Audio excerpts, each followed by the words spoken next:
Yo tout le monde, c'est Neil, j'espère que vous allez bien. On se retrouve dans mon nouvel appartement, dans ma nouvelle cuisine qui est très peu lumineuse, donc j'espère que ça rend bien quand même à l'écran.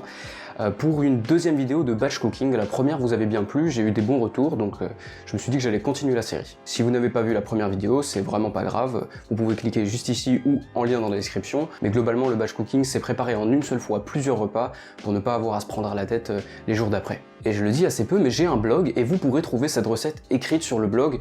Je trouve que c'est plus pratique quand on a envie de checker les ingrédients ou on a oublié une étape de la recette, d'aller regarder une recette écrite plutôt que de regarder la vidéo. Mais donc aujourd'hui on va préparer un dal de lentilles corail avec du riz basmati et une petite salade de concombre à la menthe et au yaourt soja pour accompagner tout ça, et on va en faire suffisamment pour faire 6 repas. La totalité des ingrédients m'ont coûté même pas 12 €, donc ça fait moins de 2 € par repas, et si vous changez un ou deux ingrédients, par exemple au lieu de faire une salade de concombre vous faites une salade de carottes râpées, je pense qu'on peut très rapidement arriver à 1,50 € par repas, voire même s'approcher doucement des 1 € si on change encore 2-3 trucs. Et niveau temps, ça va dépendre comme d'habitude de votre efficacité à couper les légumes rapidement ou pas, mais ça devrait pas vous prendre tellement plus que 20 à 30 minutes de préparation, plus 30 minutes de cuisson. Maintenant vous le savez, le plus important dans le batch cooking, c'est l'ordre dans lequel on va faire ce qu'on a à faire. Ici donc on a cuire le riz, découper les légumes, cuire le dal et faire une salade de concombre. Et on va procéder dans cet ordre là. Ici j'ai pris du riz basmati pour garder les coûts assez bas, mais si vous prenez du riz complet,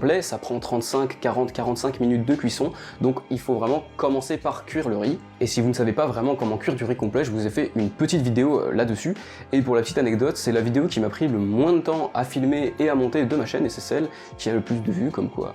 Le riz basmati met entre 10 et 15 minutes à cuire, mais je vais quand même commencer par ça.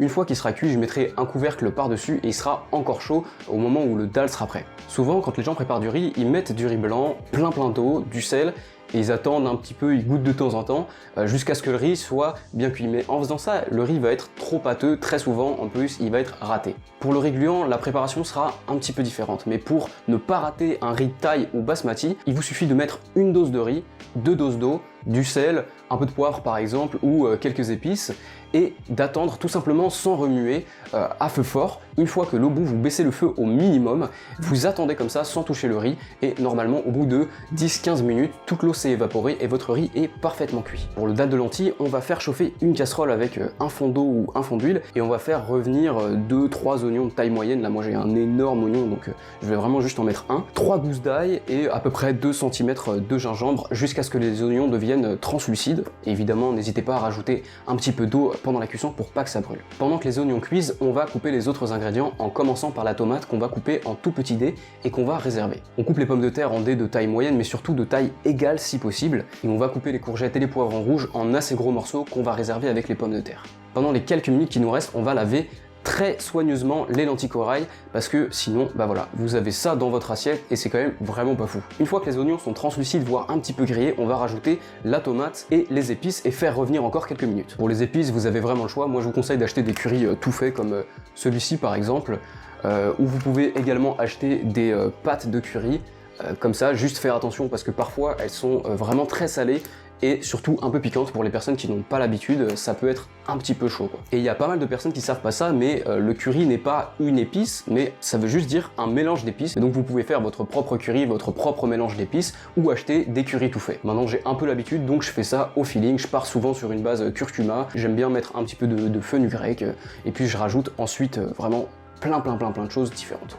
Au bout de 5 minutes, on va rajouter le reste des légumes, les lentilles corail et si vous voulez, une boîte de conserve de lait de coco. Je vous montre ici une version avec du lait de coco, mais moi personnellement je prépare sans, et au lieu de mettre une boîte de conserve de lait de coco, je mets une boîte de conserve d'eau en plus. On va rajouter également l'équivalent de 2 boîtes de conserve de lait de coco d'eau en plus, c'est juste histoire de bien couvrir tout, et mieux vaut mettre un tout petit peu trop d'eau que pas assez, parce que les lentilles vont continuer de cuire un petit peu après la cuisson et absorber cette eau là, alors que sinon vous risquez de brûler tout simplement le fond de votre casserole. On rajoute du sel et si vous voulez quelques feuilles de menthe hachées, c'est très bon dans le dal de lentilles, et si vous avez la possibilité d'avoir des noix de cajou, mais c'est complètement optionnel, vous pouvez rajouter une petite poignée. On couvre et on met à feu assez fort. Une fois que ça bout, on baisse le feu quasiment au minimum et on sait que le dal de lentilles est prêt quand les pommes de terre sont bien cuites et que les lentilles sont bien fondantes. Le dal de lentilles, vous avez pu voir ça un petit peu sur les réseaux sociaux, c'est un de mes plats préférés, c'est hyper satisfaisant quand c'est chaud, mais ça se mange également froid avec du pain ou des nanes qui sont des galettes de blé finalement. Et le gros avantage de ce plat, c'est qu'il est extrêmement modulable.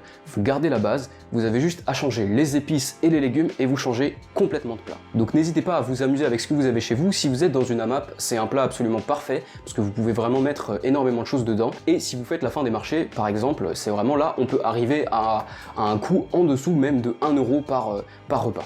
Pour la salade de concombre, je vous conseille de la faire le jour même, ce sera vraiment bien plus frais, d'autant plus qu'il y a de la menthe fraîche dedans, donc qui va vraiment s'abîmer si on la prépare trop en avance. Pendant que votre dalle réchauffe, vous avez juste à couper un tiers de concombre en dés, et pour la sauce, on va prendre un demi-yaourt soja ou un yaourt soja si vous aimez vraiment ça, un petit peu de feuilles de menthe qu'on va hacher, du sel et du poivre.